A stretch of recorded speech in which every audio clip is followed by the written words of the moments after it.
there are 19 other Premier League teams as well as Aston Villa, and bar a couple of them, I won't name any names, Sheffield United, they're all brimming with talent that Aston Villa could take advantage of in the summer transfer window, which is rapidly approaching us with only 8 games left of the Premier League season. Who? One player from each team. That's what we're going to be looking at today. Who can Aston Villa sign? And we're going to be looking at this in a more of a realistic sense. I'm not just going to be chucking out the Haalands of the world. We're looking at the fact that Aston Villa are in the market for a right back, a left back, possibly a centre mid if Douglas Luiz goes, and an attacking mid, because everything is suggesting that Jacob Ramsey will be leaving Aston Villa in the summer. So we're going to be looking at those positions. We're going to be looking at realistic targets in terms of financial fair play and players that I also like as well. We'll be going through the entire squads, breaking down the players that I've picked. Let's talk Villa. So as you can see on the screen, we're starting at the top, alphabetical order, kicking it off with Arsenal, currently battling for a Premier League title with Liverpool and Manchester City. We go through their squad and who would suit Villa. The goalkeepers we're going to ignore for now. I don't think any of them would really work. Again, we're being realistic here. Are the likes of William Saliba and Gabriel going to come to us? Probably not. Jurgen Timber, just got them as well. Ben White's not going to go. And I don't think anyone else really benefits our team. We go through to the midfielders. We don't want a criminal, so we're going to ignore him. Martin Odegaard again. These are players that aren't going to come to us. One interesting... Oh, I'll get rid of that. Why have I misclicked there? One interesting thing, out on loan, they have Kieran Tierney. Someone who we have been linked to before, someone who Emery has worked with before and is keen on. However, I just think that there is one man for the job. You've seen it in the thumbnail. We are going to be looking at someone who has been called the Croydon De Bruyne. That's a pretty big thing to be called, and it is Smith Rowe. If we switch over here to his statistics, in terms of this season, he hasn't played a lot of games, as you can see, only getting 300 minutes, 1 assist in 11 games, only 3 starts. But we're going to look at his per 90 stats here. I mean, you look at his stats for Arsenal, actually, if we scroll up here, 15 goals in 101 games from attacking midfield isn't a bad return at all. And if we scroll down again, only played 314 minutes this season, but let's look at his per 90 stats, as there's what I'm interested in. When he is getting the games, what's he doing in a 90-minute output?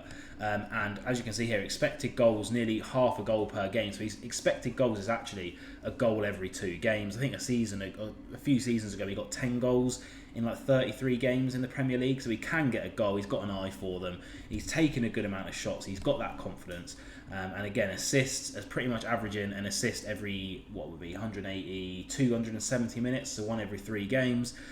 He's completing nearly 89% of his passes. He's pretty much averaging 50 passes a game, which again is a crazy stat for the amount of minutes that he's playing. Touches in the opposition box is way up there as well. Dribble success rate around half of them, taking around 70 touches a game. And then you look at his defending as well.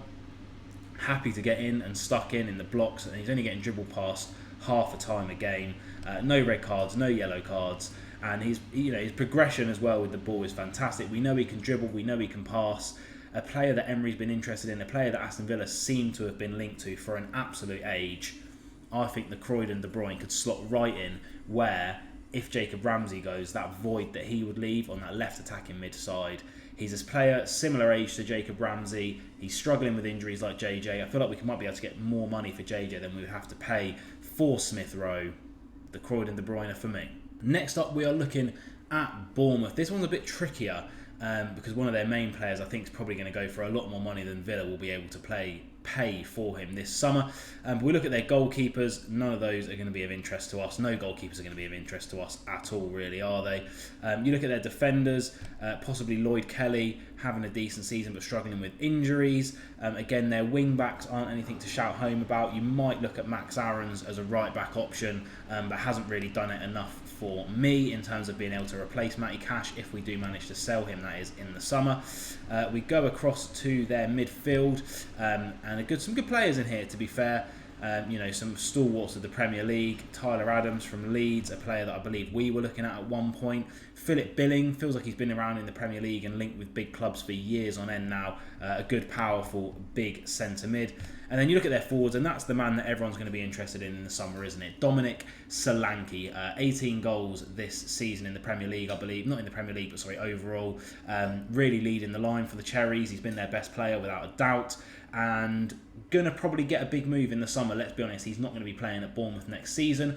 Do we need him though? We've got Ollie Watkins, we've got John Duran coming through now. We'd probably have to pay, what, 40 million plus for him, because he's only 26 years old. He's English, so he's got that English tax on him.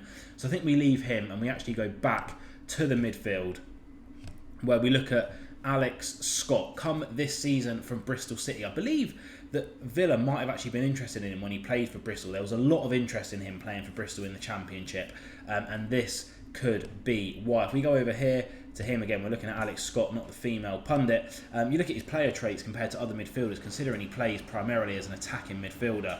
He is way up there for aerial duels won and defensive action, something which Emery obviously likes very, very much. Again, I'm thinking of him being able to take over that void that JJ might leave if he is sold this summer, or even the likes of a Douglas Luiz. Hasn't really worked for him in the Premier League this season, 16 games, a goal and an assist, but averaging a 6.61 rating to go with it. You can say there against Leicester, when he does play and gets minutes, he is getting a decent rating as well. He's just struggling for consistency in terms of the minutes that he is getting. We go over to his per 90s. Again, his attacking output isn't fantastic in 734 minutes this season, but he's 20 years old, just come from the Championship, and like you can see, the defensive actions are really where he starts to pick up his game. In terms of assists, etc., etc., his accurate long balls, he's actually averaging over an accurate long ball a game on a 55% success ratio for those. So progressing the ball, hitting it long, which is again something you think of Ollie Watkins breaking the lines and running in behind defenders, could be good if we can use that going forward. And obviously Emery would mould him into such a good player as well. Not being dispossessed, really on average less than a time a game, which is amazing for a statistic as well. His dribble success is low, but that could just be because he's not going on dribbles. He's clearly a bit more of a passer of the ball. You go back up there again, pass accuracy 81%, averaging nearly 30 passes a game, which considering his per 90 is so low and he's not getting many minutes is good, only coming on towards the end of the game really. And then tackles won, over a tackle a game, winning nearly 7 duels a game, winning 1.5 aerial duels a game, over 1.3 interceptions a game, 5.5 recoveries. He is everywhere in terms of his defensive actions. A lot of green in there. Considering the minutes and the role that he's playing, he could be one for the future. I remember seeing him at Bristol City a while back.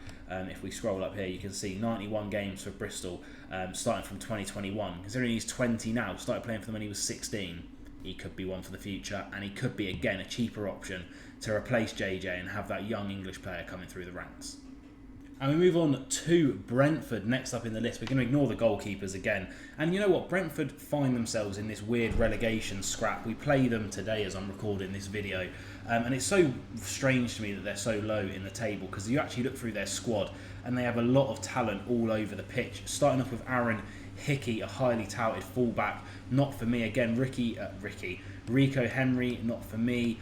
Ethan Pinnock just getting on a little bit now in terms of age. Ben Mee, I still don't forgive for snapping Wesley's knee in half. Christian Ayer had a good season. Nathan Collins, Mad Roslev.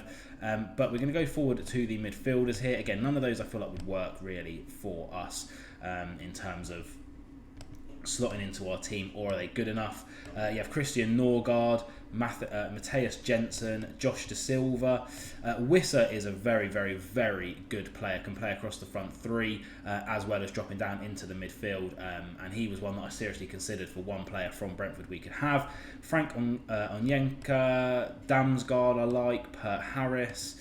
But we're going to go to the forwards for me, and that is where we are going to get our player from. Keane Lewis Potter, just not good enough for me. Neil Mapai is too busy beefing Luke Litter on Instagram and Twitter, so we're going to ignore him.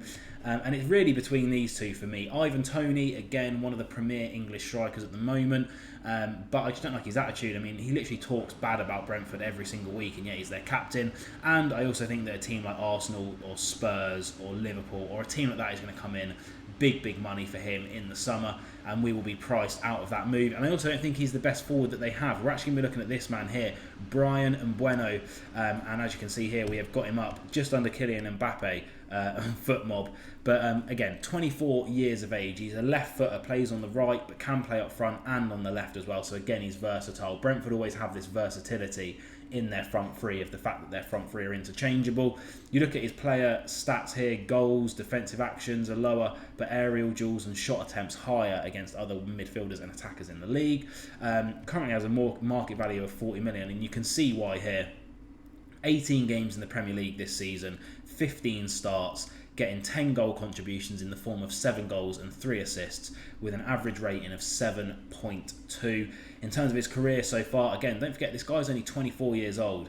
33 games for Troyes B, 46 for their A team, and then 193 games already for Brentford, getting 50 goals, 14 caps for Cameroon. And we scroll down here to his per 90s, and you'll see that he is right at the very top in terms of his output, attacking wise, expected goals, one every other game. Penalty goals as well, because he can take a penalty, obviously when Tony wasn't in the squad, taking about 3 shots a game, getting a shot on target every game, and scoring a goal every other game, 0.47 there. In terms of assists, his expected assists is 1 every 4 games. He's averaging 1 every 5, so he's pretty much bang on for that at the moment. 75% pass accuracy. He's averaging nearly 2 successful crosses a game, which is something that we do like to deploy down the wing. And his cross accuracy is in the 33 percentile, which is actually really, really high. You'll see when we get onto other players in this list. Dribble success is a little bit low, but again, it is what it is. He's clearly still getting the goal contributions, isn't he? Touches in opposition box nearly 5, winning about 2 fouls a game. Defensive actions as well, good amount of tackles 1, winning a lot of his aerial duels as well, and he only gets dribble past pretty much once every other game as well. He is one of the premier players for me in the Premier League. One that I think has really gone under the radar because of all the stuff around Tony. And if we could pick him up for cheap, again, just to bolster our attacking options going forward, that would be one that I'd pick up for Brentford personally. If they go down, he could be on the cheap as well. It could be a great, great deal. And you could see him, literally playing anywhere across that front three. Second striker, out on the right if you wanted to push Bailey up front or Diaby up front. He could play instead of Rodgers on the left. Great, great player. Next up, we're looking at Brighton, and again, we're going to skip straight through their goalkeepers. And the player I actually want to look at is right there. It is Tariq Lamptey. Now, Brighton do have an abundance of young players that you could look at and pick from. Billy Gilmore there, Carlos Baliba, Matoma would cost too much in my opinion. Bonanante, Hinchelwood, João Pedro, Adingra, Evan Ferguson. But I think Tariq Lamptey makes the most sense for Aston Villa, and this is why. If we get onto him there, he can play right and left back, primarily deployed as a right back though, so I'm looking at a Matty Cash replacement, nearing 100 games for Brighton now. He has struggled with injuries, but still only 23 years old, and a full Ghanaian international. 15 games in the Premier League this season, only 8 of those being starts, and he's already got 3 assists, 3 goal involvements for a fullback in 8 starts is good in my book. If we go through here, we've got his per 90 stats, really high on expected goals and shots as well. So his attacking output's very, very good. Something that we know Emery likes from his fullbacks to get forward. Assists, again, very, very high. 95th percentile for those assists there. 88th percentile for his pass accuracy. 85th percentile for his long ball accuracy, so he can ping a ball as well. A lot of touches in the opposition box. He's winning a lot of fouls. He's not being dispossessed. He's getting blocks, he's winning his duels, he's winning his tackles. Defensive actions are high there as well, as you can tell. I think he would be an upgrade on Matty Cash, to be honest. And we might be able to get him for a little bit of cheap. There's a bit of turmoil at Brighton at the moment. The manager's slagging off the owners every week. They're not looking great in terms of qualification for Europe this season, battling it out with the likes of Newcastle and West Ham in those 7th positions. And could be an interesting one to do if we could get him on the cheap. I think he's better than Matty Cash already, and adds a different dimension down that right hand side that we're missing. In terms of Ezri Konsa's a fantastic defender, but I want him to be centre back.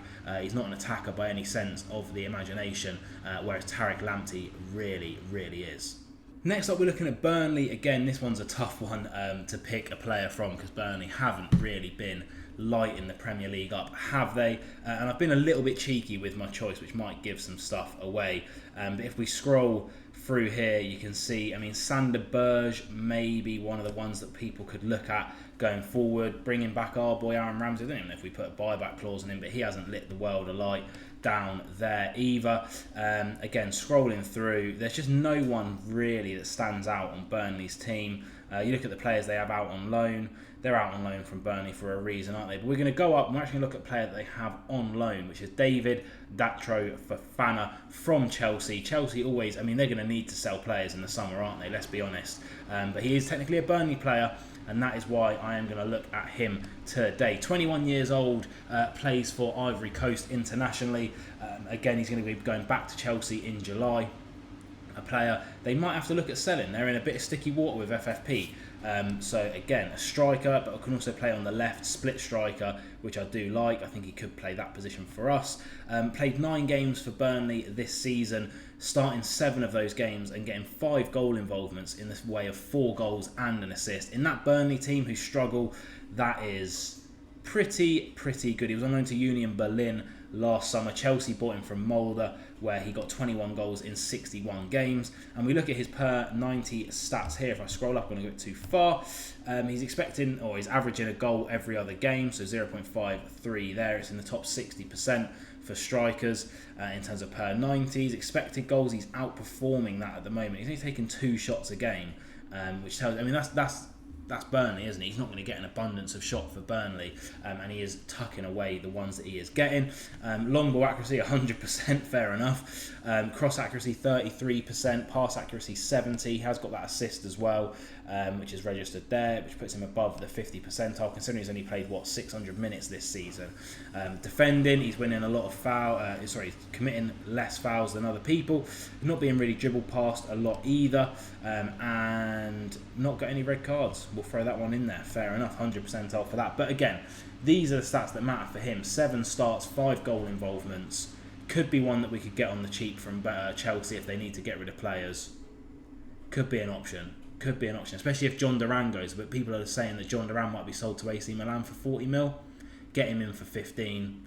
Proven goal scoring already in the Premier League for a bad team. What could he do for the mighty Villa? Talking of a Chelsea loanee, we now go on to Chelsea again, a club that could be bit in the bomb by financial fair play, and we could swoop in and take advantage of that. I don't really want a cyberpower PC, and I don't want to look at Petrovic either. We are actually going to scroll down, and this could be the first one that perhaps is a little bit rogue. I thought about Mark Cucurella as a left-back option. Again, apparently we're in the market for one of those, but I don't think he's good enough. Trevor Chalobah, again, a good option, but for me, not really going to improve the squad. And a lot of their other players are probably just a bit too expensive for us, and they're not going to want to sell. Or we want to give him 200 million for him. All he's done this season is tell Mason Mount that he was like a rent boy or something. I don't know what happened in that game. Less said about him, the better. But if we scroll down, there is one player that stood out to me, and I'm looking at it as a player who is established, a player we can use now, and a player who can help us in the Champions League if we were to get it next season. And it's that man there, Raheem Sterling. As much as I would like that man there, because I think he's been the young player of the season and one of the best players in the Premier League this season, Raheem Sterling, proven experience at international level, Champions League level, and at the top of the Premier League.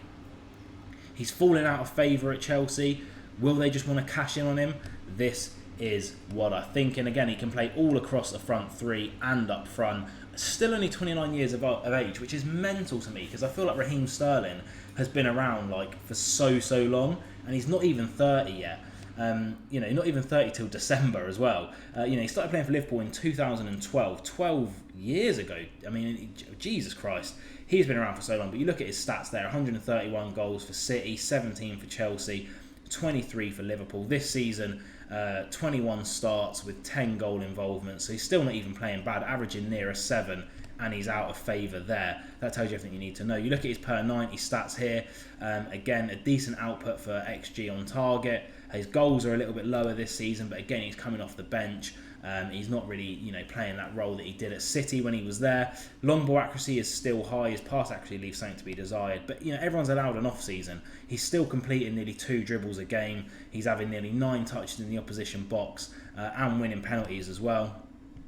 And defensively, He's winning back possession in the final third in the top 80th percentile in the Premier League compared to other wingers and attackers, and he's not really getting dribbled past much anymore either. Again, I'm just thinking we need a bit of experience and a cool head in these Champions League fixtures. Raheem Sterling's been there, he's done it. We might be able to get him on the cheap. What an option. What an option to have. Next up, we're looking at Crystal Palace, another team that are struggling for form this season, going through new managers. Skipping past them, we're not even interested in those. You look at their defence, again, a couple of players there that you could look at. Mark Guehi, a great centre-back, but is he going to get in our team over Pau Torres, Ezri Konsa, Diego Carlos? Probably not. Nathan Ferguson, a good player, but again, not really ready. These two are the ones that everyone would be looking at, right? Eze and Elise. I think Elise is going to be going to either a Chelsea or a Man United for a lot of money. And Eze, just for me, I really, really do like him as a player. Again, could be a great JJ replacement. We're going to have to pay absolutely astronomical prices for him, and I just don't think he's consistent enough to warrant those prices at the moment. Again, they have a good team, actually. I'm surprised they're not doing a little bit better this season. Their strikers are probably where they struggle. I mean, they're still playing Jordan Ayew, who played one good season for us and we got relegated. We're going to go back to the defence though, and we're going to look at Tyrick Mitchell, mainly playing left back, but can play a little bit further forward if they need him to as well. Only 24 years of age, and again, it's appearing that Aston Villa might be in the market for a left back. We could ship off both Moreno and Luca Digne in the summer, with some Saudi teams interested in Digne, and I think that Tyrick Mitchell kind of adds a different dimension. Again, the way Emery likes to play, at least one of the fullbacks is always getting forward, and if we can get an attacking right back in, the likes of Jermaine Frimpong or Denzel Dumfries, then we need that left back to be able to sit and kind of absorb into that back three and give us a bit of defensive cover. And Mitchell, let me tell you, defensively, you see their 81 percentile for defensive actions this season. He is a fantastic defender. 2 assists and 1 goal in 29 games. Started 29 games and ever present, as you can see there, for Crystal Palace this season. Been one of their standout performers for me. And we look at his per 90s. I'm going to go straight past the sort of passing and shooting and possession attributes there, and down to his defending ones, because that is where he shines. Winning nearly 2 tackles a game. You look at the tackle percentage there, it's in the bottom, but that's because he's winning so many and he's being asked to defend so much.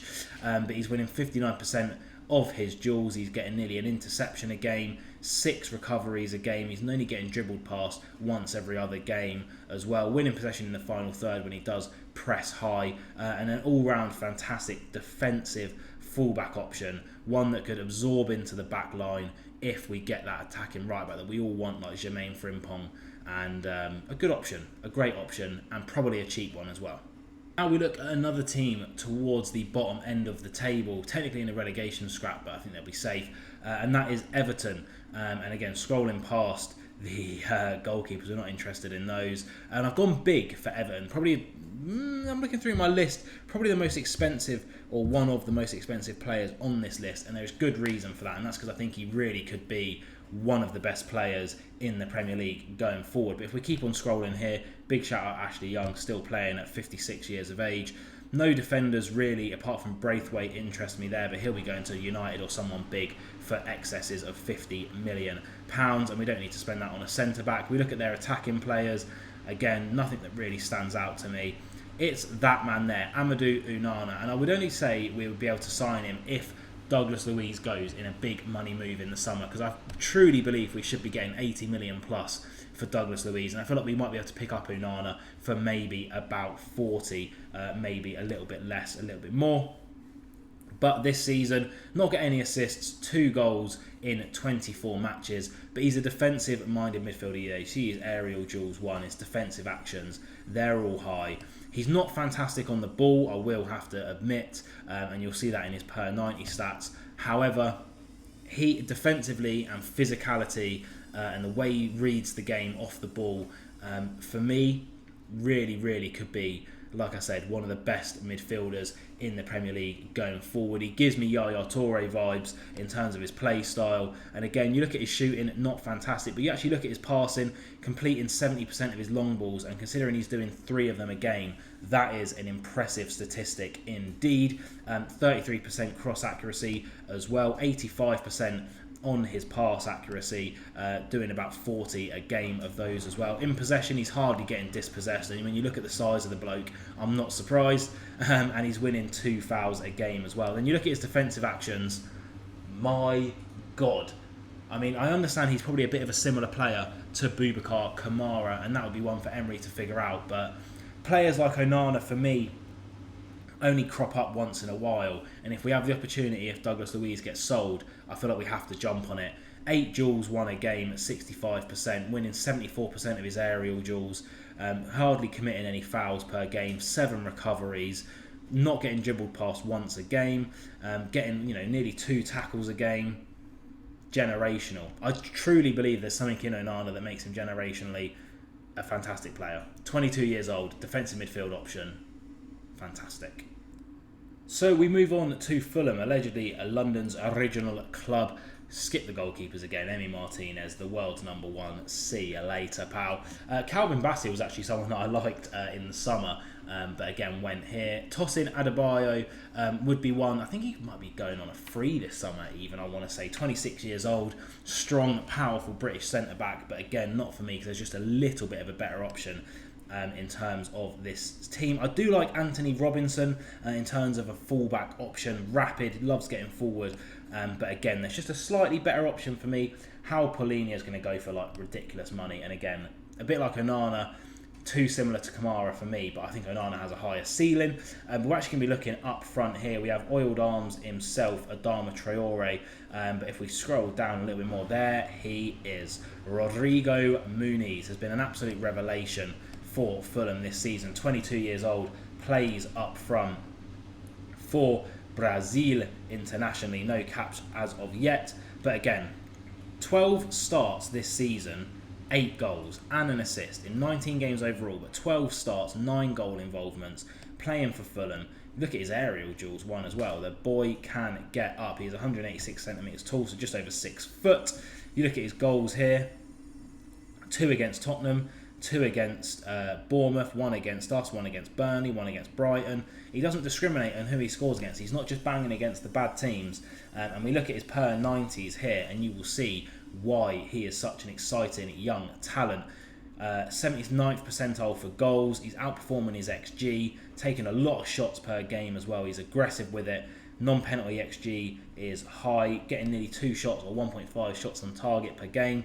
Passing, again, you can ignore. Touching in opposition box, nearly 8 of the bastards. And 7 duels won per game, 5 aerial duels won at 42%.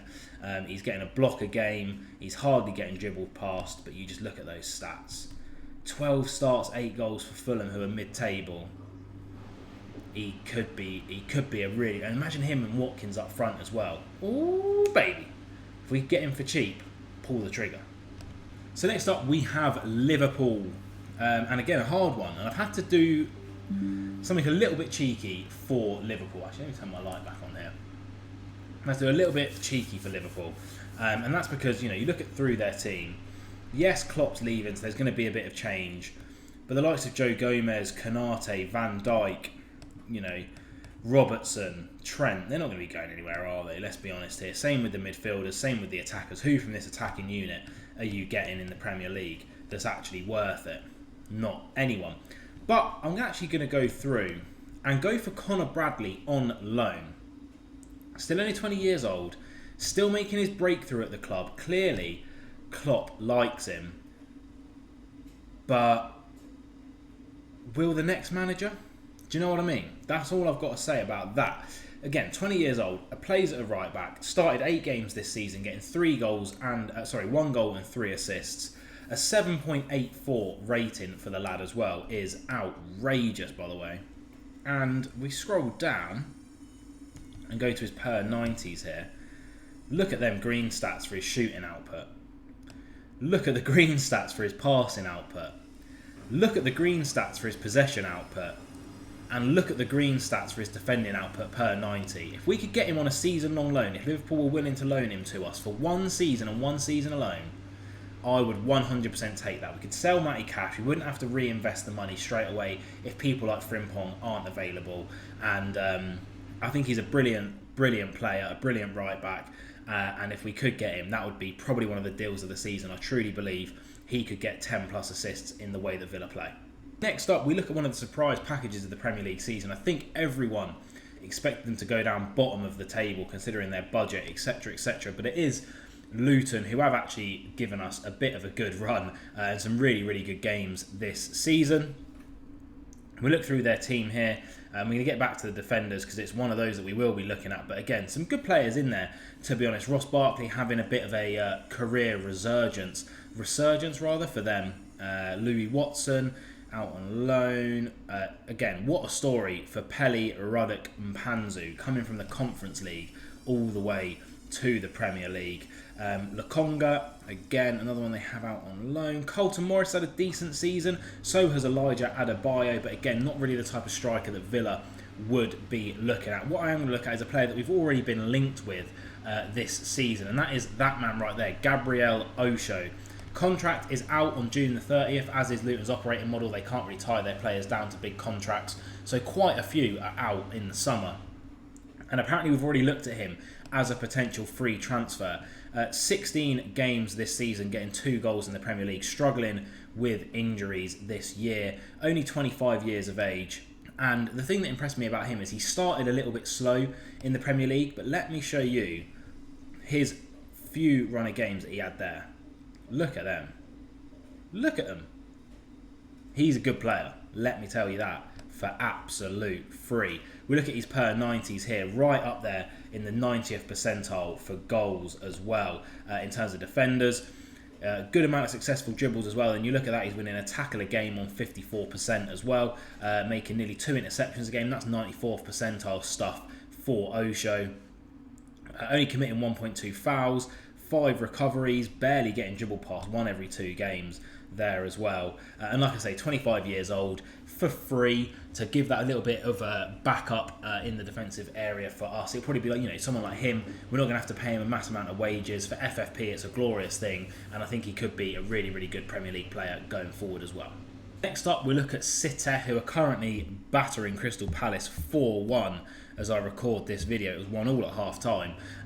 But nonetheless, we go through City's team, and this one actually pains me a bit because I done this video and like sorted this video out, and then we played Man City, and the way he played just really, really annoyed me. But you look through, again, they just have a lot of players that would cost a hell of a lot of money and probably wouldn't come to us. I wouldn't mind like an Oscar Bob on loan, but I think he's probably going to be touted for bigger things at City going forward. And there's no one else that you look at that you think realistically maybe Villa could go and get. And that's why we are going to revert back to ex-Villa player Jack Grealish, only on a loan. I would not want to sign him permanently. He's 28 years of age. He isn't playing regular football. It would just be, you know, hopefully the passion of playing for his boyhood club again. If he remembers that we're his boyhood club and he isn't trying to get Douglas Luiz sent off and diving against us to get penalties, then again, we forgave Ashley Young. 16 games this season, 8 starts, picking up 3 goals and 1 assist. His average rating is actually pretty high, to be fair. Couldn't get a goal or assist against us though, could you, Jackie?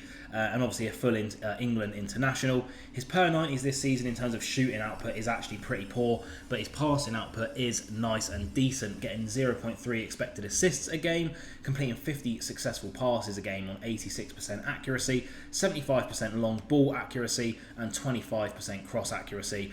Obviously, his possession stats are going to be out, you know, through the roof. That's what he does. He's a ball carrier. He progresses the ball. He breaks the lines.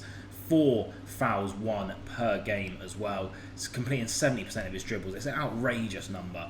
And again, defensively, not doing too bad either. Pep has moulded him into that type of player. Yes, it's well annoying when he plays against us. For some reason, he has a vendetta against us. We made you, Jackie. You went to win some championships, or Champions Leagues rather, sitting on the bench. Come back to Villa. Say sorry for how you played against us. And maybe we could do something in the something special in the Premier League, Champions League, FA Cup, Carabao Cup. A little swan song season before he can go and like make some money in America or something, I guess. Next on, we go to City's neighbours, United.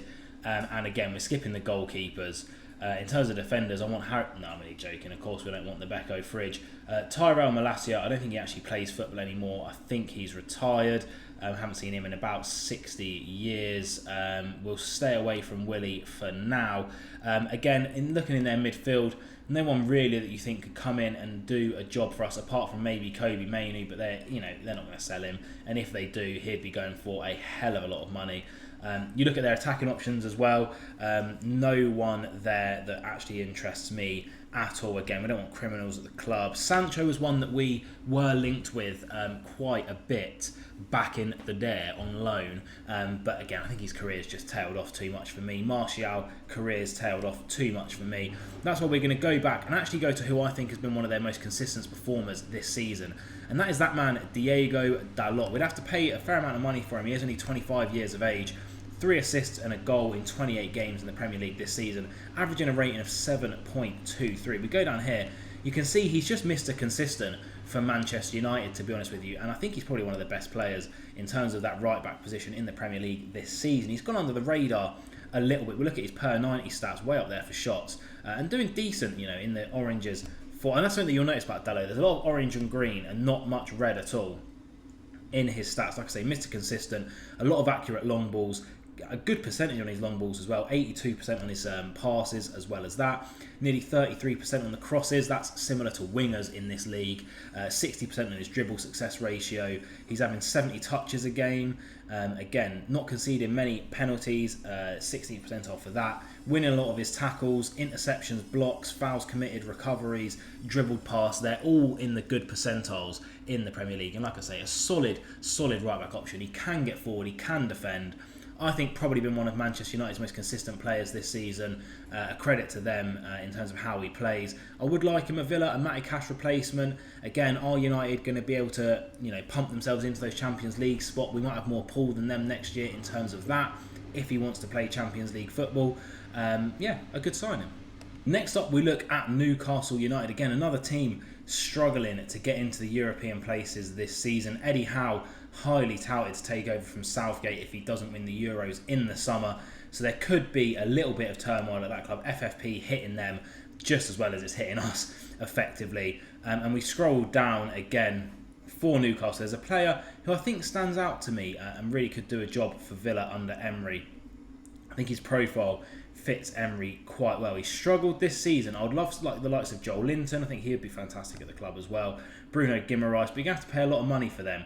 Someone who slightly had a bit of a quieter season, but is just as good as I think he could be, again, ceiling up here, is that man there, Joe Willock. And we go across to his stats, and that will kind of explain why I think he could be the player that I think he could be under Emery. You look at his shot attempts and goals there, chances created, really, really high. I always remember him from that loan to Newcastle where he got 8 goals in 14 games. Hasn't quite reached those heights again, but I think he could get there given the right coaching. Again, this season, 8 matches, only managing 4 starts, getting 1 goal. Not fantastic. When he does play though, averaging some good ratings there. Against Arsenal where he got his goal. A good little rating there as well. But we go down here and you look at his total stats and you might think, why on earth have you picked him? Look at all of those. But you go to his per 90s when he is actually playing. Goals, nearly 1 every 4 games. XG is just a bit higher than that as well on target. Taking about 1.5 shots a game and getting a shot on target per game as well. All in the green. His expected assists is in the top 77th percentile, completing 81% of his long balls, 85% of his passing in general. Successful dribbles, nearly 2 a game. He's having nearly 5 touches in the opposition box a game. He's winning nearly 2 tackles a game. He is a fantastic player, an attacking midfielder, centre mid / attacking midfielder, could easily take over from even like a Dougie Luiz type role, or again I'm thinking more Jacob Ramsey replacement here if I'm being honest. And I think Newcastle are one of the clubs interested in JJ. I would take Willock and 10 to 15 million as a swap deal for JJ. I think that's a good deal. He's still only 24 years of age. A big presence in the midfield as well. 186 centimetres tall. I think he really could flourish under Emery, go back to the heights that he was before in terms of his attacking output, and hopefully push us even further up the table. Now we move on to another team battling relegation, surprisingly, and that is Nottingham Forest. We're going to skip through the goalkeepers there, although that is an interesting head shape, I've got to be honest. And we go down, we look through their team. Nico Williams, one of the players I was looking at, had a decent season, but again, I don't think he'd really work as a right back. Ola Aina as well, not for me. Morgan Gibbs-White is probably one of their better players, and I like the way he plays, and he does break through the lines. He could play on that left-hand side where JJ comes and fills in every so often, or he could even play on the right or through the middle, to be fair. But I think they're going to want a lot of money for him, and I think there's probably going to be bigger clubs coming in for him in terms of financial backing, if you will. Anthony has had it, or Anwone, I don't know how to pronounce his name, but he's had a good season. Not for me again. We're going to be looking at this man right here from Manchester United last season to Nottingham Forest, Anthony Langer. If we go across to his statistics, if they will load up for me here, and 21 years of age, market value of only 19 million. This season, 30 games, 21 starts, and from those 21 starts, 12 goal involvements in the way of 5 goals, 7 assists, an average rating of nearly 7 in a struggling Nottingham Forest side. You look at here, he's pulling out good ratings left, right and centre. Even against Villa, when we beat them, he had a 7.2. He's direct, he's rapido fire down the wing. And we look at his per 90s here. His attacking output could be better, but he's still got 5 goals and 7 assists. When you look at his assists there, he's in the top 76th percentile. And again, this is for a Nottingham Forest team who are struggling in the league and battling relegation. He's only dispossessed less than a time a game, in the 90th percentile for that. Defensive actions, again, something he would have to work on. But you have to look at those stats. Again, for a struggling team, 12 goal involvements off the wing. He's direct. He's a bit like Bailey in that sense. He runs at players. He's tricky. He can beat his man. He can play anywhere across the front three. And for cheap, I would take him. Next up, for Sheffield United, you can see there's nothing on the screen because I'm going to pop a little card thingy, my bobby, up there, and you can go back and watch my video on Aston Villa's effectively first confirmed signing of the summer. It is Cameron Archer, the ex-Aston Villa player. We've got a buyback clause that is an obligation to buy if they do get relegated, which clearly they are going to. So Cameron Archer will be the player from Sheffield United. There's no point speculating about that, and you can go watch my video if you do want to learn a little bit more about him. Now we move on to Spurs, and I might have given it away there, but this is the player I like the most, and you'll see why. One we've been linked to in the past, and Emery has shown an interest in. We scroll down there, it is their number 18, Giovanni Lo Celso. Look at those player traits compared to other midfielders in the league. 27 years of age, soon to be 28, so a player that can help us out right now in the Champions League. Can play anywhere down the middle in midfield or up front. This season only managed 4 starts, getting 2 goals and 2 assists with an average rating of 7.13. And you look through his stats here and you think, they're good, there's quite a few. Look at these per 90s. Look at these per 90s. It's green for effectively everything. His passing, his shooting, that's all of his attacking output, his possession, his ball retention, his progression with the ball as well, and his defensive output is through the roof. Per 90, probably one of the best players in the Premier League in terms of literally just those stats and per 90s this season. A player that Emery could easily mould into quite the player, and one that I'd love to see in our midfield under Emery.